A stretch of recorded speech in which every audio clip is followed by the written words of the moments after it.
Good morning! Happy weekend po sa inyong lahat. Ngayong araw po pag-aaralan natin yung 1 John chapter 4, specifically verse 12 hanggang 18. Tapos ang goal natin is to find out more about these two truths. One, God is love.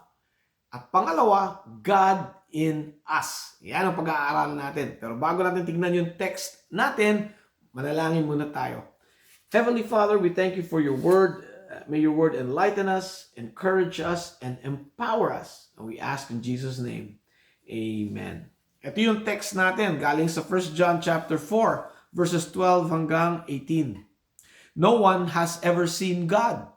But if we love one another, God lives in us and his love is made complete in us. And we know that we live in him and he in us because he has given us his Spirit. And we have seen and testified that the Father has sent his Son to be the Savior of the world. If anyone acknowledges that Jesus is the Son of God, God lives in him and he in God. And so we know and rely on the love God has for us. God is love. Whoever lives in love lives in God and God in him. In this way, love is made complete among us so that we will have confidence on the day of judgment. Because in this world, we are like him. There is no fear in love, but perfect love drives out fear. Because fear has to do with punishment. The one who fears is not made perfect in love. Yan ang text natin. Okay. So, dalawang pag-aaralan natin. God is love, tsaka God in us. Yung God is love, yan ang sabi ng verse 16.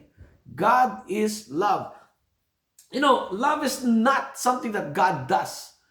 God is love. It is who He is. Yan yung kanyang essence. So lahat ng gagawin ng Panginoon, nakabase yan sa pagmamahal niya. Okay? It's all based and flows out of His love. Alam niyo yung phrase na God is love or yung sentence na God is love. Tatlong Greek words yan. Theo, agape, aimi. Theo, agape, aimi. Theo, ibig sabihin God. Agape, ibig sabihin love. And Amy, yan ay isang verb sa Greek. Pwede mong i-translate yan sa Hebrew as I am. Okay? I am. Ngayon, ito yung magandang part dito. Exodus chapter 3, sabi ni God kay Moses, tell the Israelites, I am sent me to you. Sa Hebrew, yan din yung word for Yahweh. Y-W-H-W. Y-H-V-H pala. It is where we get yung English word na Yahweh, which is the name of God. Ang ibig sabihin ng Yahweh, who always was, is, and will be. Okay? So, pwede natin i-translate ngayon yan. God is love, Theo, agape, aime. Ibig sabihin, God always was, is, and will be love because God is love. Yan ang kanyang essence. Okay? At yung klase ng pagmamahal ng Panginoon, yung agape kind of love. Meaning unconditional, sacrificial, immutable, or consistent or constant, hindi nagbabago. And pang-apat, balanse. God's love is balanced by God's perfect justice. Okay, so pag yung unconditional love, ibig sabihin, mahal tayo ng Diyos no matter what, no matter who we are. Okay, kaya nga God can love the unlovable, like you and me. Okay, His love is not based on who we are. Okay, it's based on who He is. It's also a sacrificial love. And that is made very clear to us nung pinadala niya yung kanyang anak as a sacrifice for the forgiveness of our sin. Pangatlo, His love is immutable or unchanging. Hindi tumataas o bumaba ang pagmamahal ng Panginoon sa atin dahil nagkamali tayo, for example, or we're doing good. No, God's love is constant, doesn't change no matter what we do. Of course, kung gumawa tayo ng masama, sumasama ang loob ng Panginoon. We grieve God. But it doesn't change the level of His love for us. Pangapat, balanse yung love ng Panginoon with the perfect justice. Yung perfect justice naman is balanced by the perfect reward. And, syempre, kung may reward, merong perfect punishment. Kaya nga pag sinuko natin yung buhay natin kay Jesus Christ, we receive the perfect reward to be with God in heaven for eternity. Pero, pag hindi natin isinuko yung buhay natin kay Kristo, we will also receive the perfect punishment, which is, okay, away from God in hell for eternity rin. So yan ang klase ng pagmamahal ng Panginoon. Alam nyo, malaking concept ng God is love. I believe that God allowed us to get an earthly glimpse of it by looking at our parents. Or if you're a parent, by looking at our children.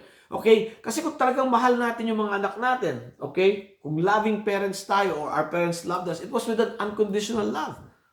Kahit naughty tayo or nice, mahal pa rin tayo ng ng ating parent. At yung mga anak natin, mahal pa rin natin. Okay? Ang love natin sa kanila, unconditional and unchanging. Kahit alam natin na hindi maganda yung ginawa nila, ayaw natin yan. Di ba? Pero mahal pa rin natin yung anak natin.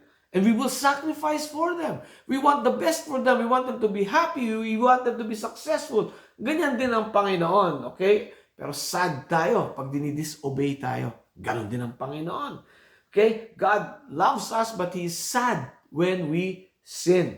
Okay? And tayo, ang difference lang, wala tayong perfect justice kasi we are imperfect, living in an imperfect world. So wala tayong perfect justice. Pero naiintindihan natin yung value ng punishment and reward. Di ba? Siyempre. Now, bago natin tingnan yung, so God is love, bago natin tingnan yung pangalawang konsepto, meron akong tinatawag ko itong bridge concept.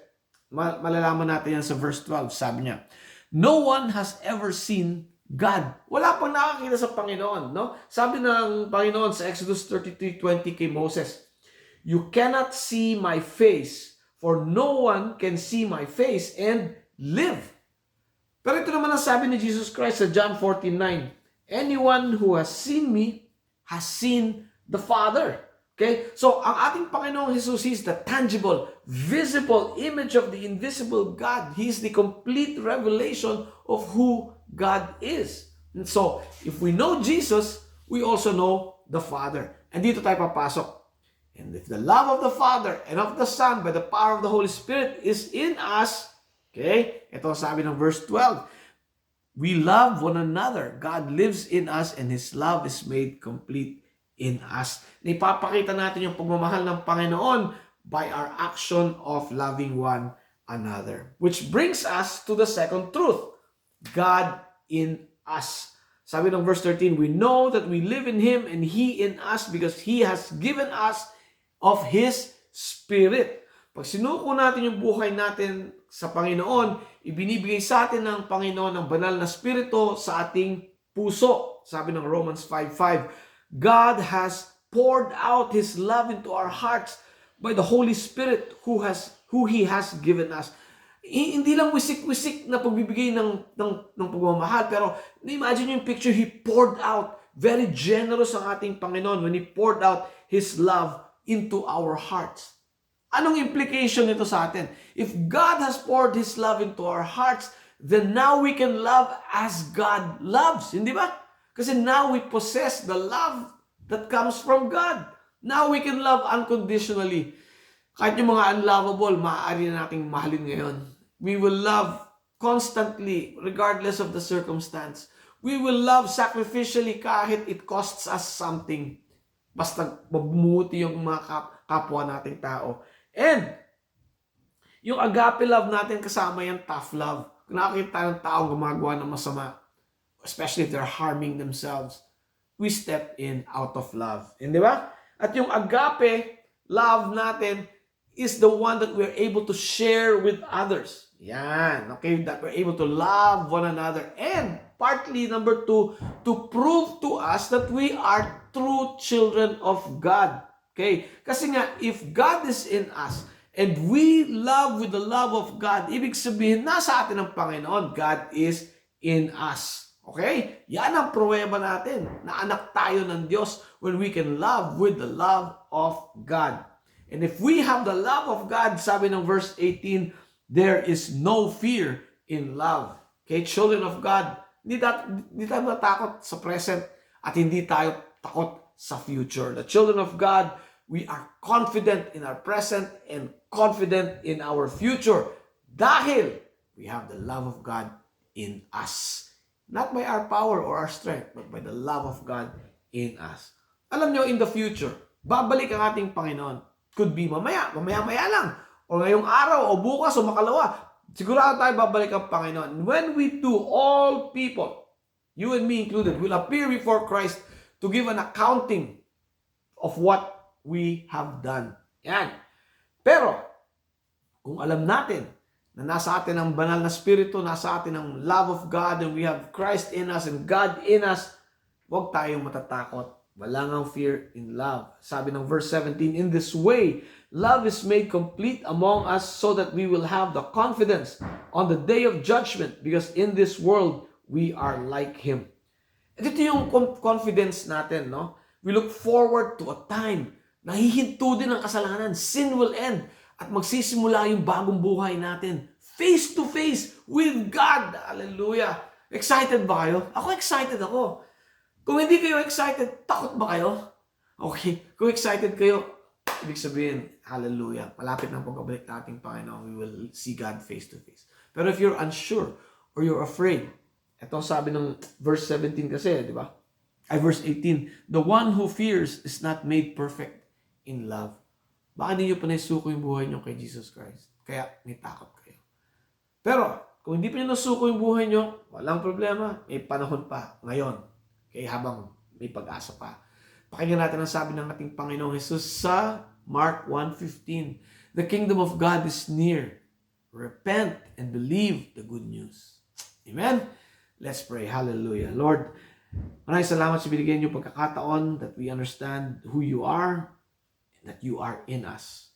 And by your power, we are able to love one another. That proves to us, Lord, that we are really your children. Thank you, Heavenly Father. In Jesus' name we pray. Amen.